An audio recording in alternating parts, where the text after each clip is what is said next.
Cette vidéo comporte tous les commentaires d'études sur les versets disponibles dans la Bible d'études Esprit et Vie, dans la première épître de Paul aux Corinthiens chapitre 13. Verset 1. Si je n'ai pas la charité. Le chapitre 13 poursuit la discussion de Paul sur la question des dons spirituels. Il souligne ici qu'il ne sert à rien de posséder des dons spirituels si l'on n'a pas la charité, versets 1 à 3. La voie par excellence, chapitre 12 verset 31, renvoie à l'exercice des dons dans la charité, versets 4 à 8. En tant que contexte unique dans lequel les dons spirituels peuvent accomplir la volonté de Dieu, la charité doit être le principe directeur de toute manifestation spirituelle. Par conséquent, Paul exhorte les Corinthiens à rechercher la charité et à aspirer aux dons spirituels, chapitre 14 verset 1.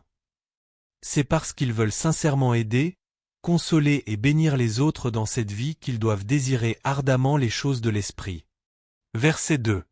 Je ne suis rien. Dieu n'approuve pas systématiquement ceux qui s'adonnent à une multitude d'activités religieuses. En fait, il est même possible qu'ils ne soient pas croyants. Par exemple, ceux qui parlent en langue, prophétisent, qui ont de la connaissance ou qui réalisent de grandes œuvres de foi et qui cependant ne manifestent en rien l'amour de Christ et sa justice ne sont rien aux yeux de Dieu. Aux yeux de Dieu, leur spiritualité et leur profession de foi sont vides, verset 1, et ils n'ont aucune place réelle dans son royaume, voir chapitre 6 versets 9 à 10. Non seulement ils manquent de la plénitude de l'esprit, mais ils sont aussi dépourvus de sa présence en eux. Leurs manifestations spirituelles ne viennent pas de Dieu, mais d'un autre esprit, c'est-à-dire d'un mauvais esprit, voir Acte 8 verset 21, note. 1 Jean 4 verset 1, note, voir l'article intitulé Comment discerner le véritable baptême dans le Saint-Esprit. Ce qui est essentiel dans la foi chrétienne authentique, c'est l'amour exprimé par une morale qui ne nuit à personne et qui persévère dans la fidélité à Christ et à sa parole, voir aussi verset 13, note. Versets 4 à 7. La charité est patiente. Cette partie décrit la charité, ou l'amour, comme une activité et un comportement et non pas simplement comme un sentiment intérieur ou une motivation. Les divers aspects de la charité décrits ici caractérisent Dieu le Père, le Fils et le Saint-Esprit. Chaque croyant doit chercher à croître de sorte à manifester ce type de charité. Verset 8. Les langues cesseront. Les dons spirituels tels que la prophétie, les langues et la connaissance cesseront à la fin de cet âge.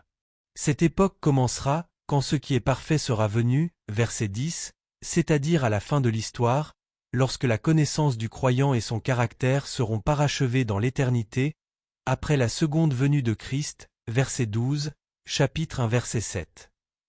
Entre-temps, nous avons besoin du Saint-Esprit et de ses dons dans nos églises. Il n'y a pas d'indication ici ou ailleurs dans l'Écriture qui laisse penser que les manifestations de l'Esprit à travers ces dons prendraient fin à la fin du 1er siècle. Verset 13. La plus grande, c'est la charité. Il est clair, d'après ce chapitre, que Dieu considère la ressemblance au caractère de Christ comme étant bien plus importante que le ministère, la foi ou la possession de dons spirituels. Premièrement, Dieu apprécie et valorise le caractère qui agit avec charité, patience, verset 4, douceur, verset 4, de façon désintéressée, verset 5.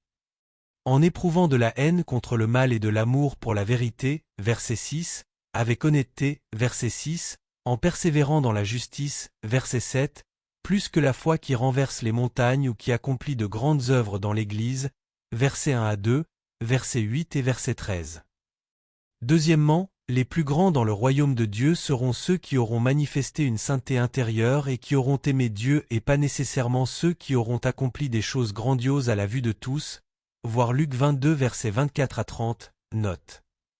L'amour de Dieu répandu dans le cœur du croyant par le Saint-Esprit est toujours plus important que la foi, l'espérance ou toute autre chose, Romains 5 verset 5.